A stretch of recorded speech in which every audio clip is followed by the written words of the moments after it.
Украинские спецслужбы атакуют липецкое металлургическое производство. Как российское вторжение меняет мир и смерть главы Верховного суда. Обо всем этом поговорим подробнее в эфире «Нехта». Самые важные и интересные новости.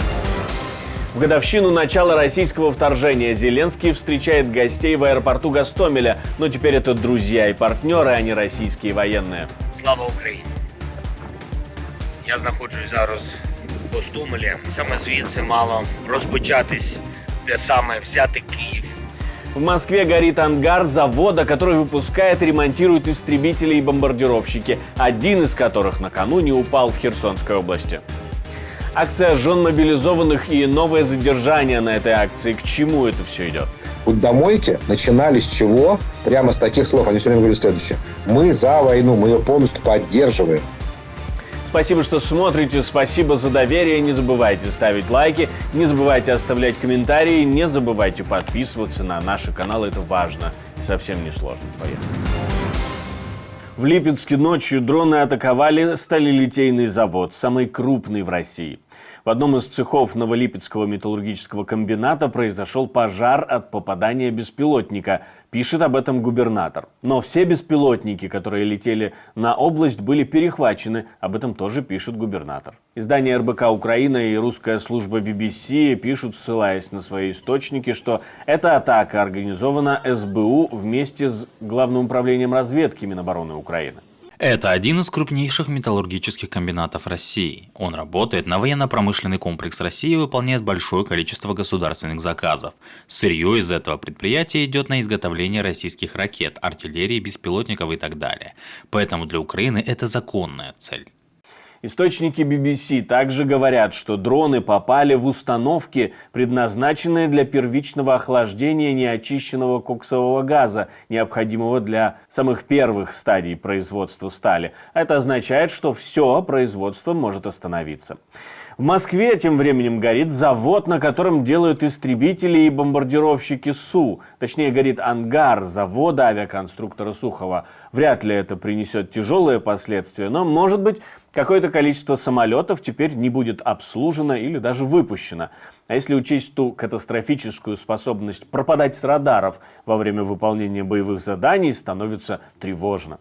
К примеру, Радио Свобода со ссылкой на пользователей сети, на очевидцев пишет о том, что Су-34 в Геническом районе Херсонской области накануне пропал с радаров после пуска ракет по украинским городам. НЛМК, который принадлежит Владимиру Лисину, сам не производит оружие. Однако, как писал проект, комбинат поставлял сталь научно-производственному объединению «Электромашина», производящему автоматизированную турель для крупнокалиберного пулемета «Охотник». Также комбинат был поставщиком Марийского машиностроительного завода, делает радиолокационные станции для зенитных систем серии С-400. ВНИИ технической физики имени Забабахина Российского федерального ядерного центра и производственного объединения «Север» делают ядерные боеприпасы, и корпорации ВНИИЕМ, разрабатывающая источники питания для экипировки военнослужащих, пусковых устройств БПЛА. Издание агентства сообщает, что все эти удары могут свидетельствовать о том, что Украина расширяет географию целей и список предприятий, по которым будут наноситься удары. И Новолипецкий металлургический комбинат стал первым подобным предприятием. Кроме списка предприятий, по которым будут наноситься удары, есть одна цель, которая находится под угрозой практически постоянно, но пока не подвергается ударам, вопреки множеству обещаний. Ну а сейчас, насколько я знаю, сегодня даже, по-моему, было заявление ГУРа о том, что все готово, мы в любое время можем уничтожить мост, но мы это сделаем тогда, когда нам надо. Мы, в отличие от Путина, не живем символами. Мы, когда это будет целесообразно, то и сделаем. Может быть, Рустем Умеров сделает мне подарок. У меня с Рустемом до хрипоты был спор, и он говорит, когда начнем входить в Крым, я буду туда входить. Я сниму с себя обязанности министра. Он так сказал, что я не могу отправлять на смерть людей, находясь здесь. Я сам один из первых должен быть там. Я ему говорю, так ты слушай, сейчас так не делают.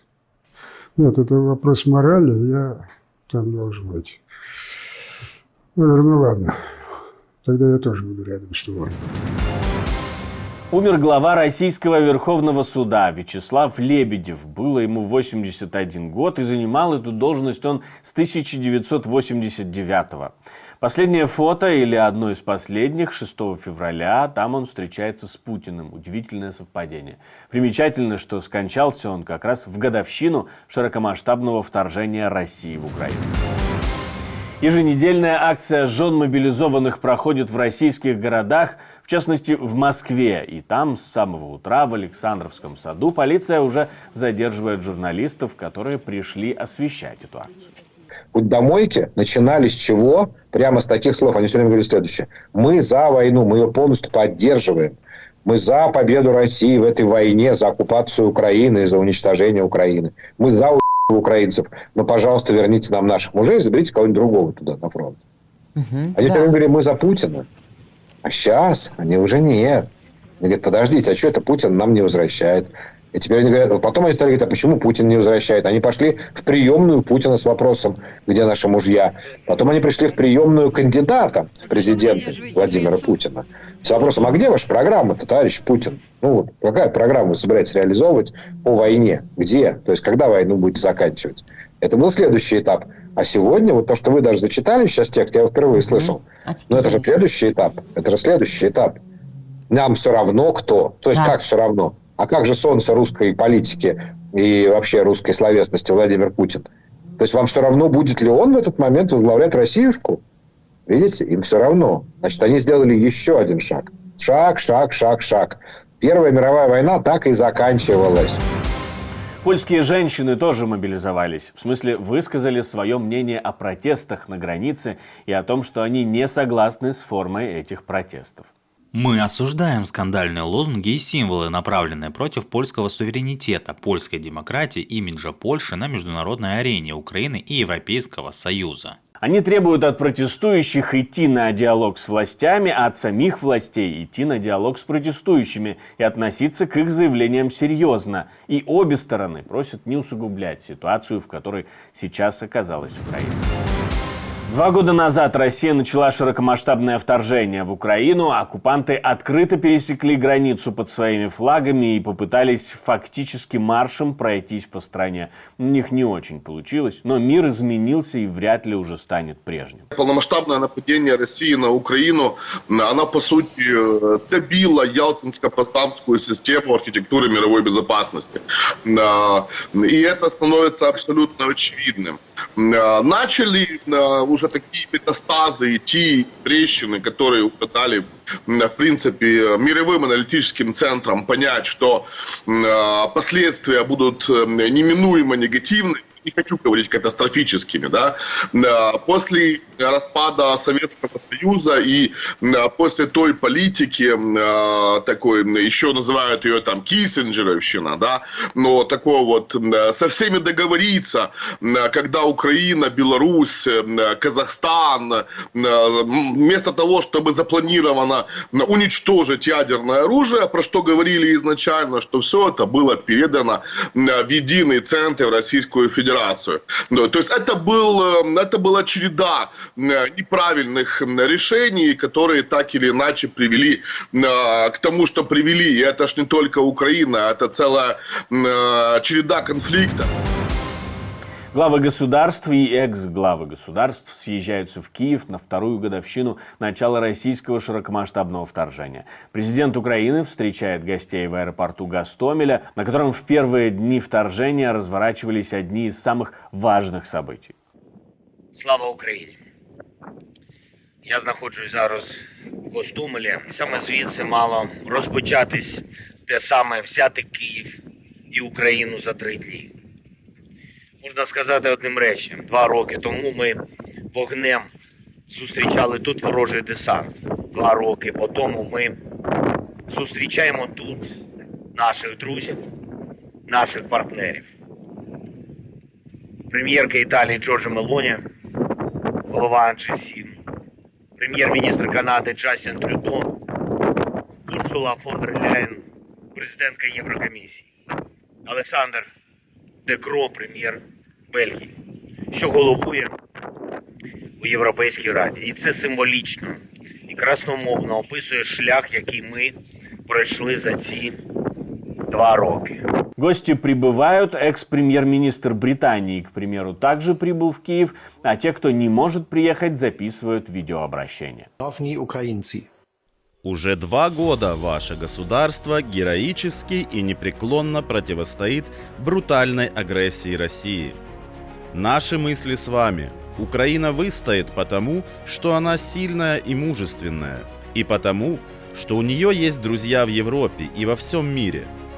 Мы гордимся тем, что принадлежим к этим друзьям и сегодня. К нашему общему европейскому будущему. Слава Украине! Друзья, позвольте мне еще раз четко обозначить. Мы будем с вами, чего бы это ни требовало, и так долго, как это будет необходимо. Прошло 2 года с момента начала агрессии России против Украины. Хочу отдать должное смелости и решительности украинскому народу, который продолжает защищать суверенитет и свободу своей страны. Испания с вами столько, сколько это будет необходимо. Вы мужественно защищаете свою страну и наши общие ценности, свободы и демократии. Украина – это Европа, а Европа – это Украина. Мы будем вас поддерживать, пока сине-желтые флаги Украины и ЕС не будут развиваться плечом к плечу в Брюсселе и на вашей большой земле. В эту грустную годовщину я хотел бы убедить украинцев в 3 вещах. Чешский народ восхищается вашей храбростью в противостоянии агрессору. Чешский народ и дальше будет поддерживать вас в борьбе за свободу и спокойствие. Вы часть европейской семьи, и мы вас не покинем. Спасибо, что смотрите, спасибо за доверие, жду ваших комментариев, лайков и репостов, как обычно. Напоминаю, что важна любая ваша реакция, ведь тогда YouTube понимает, что это видео можно показывать большему количеству людей. У меня на этом все, до встречи и хороших вам новостей.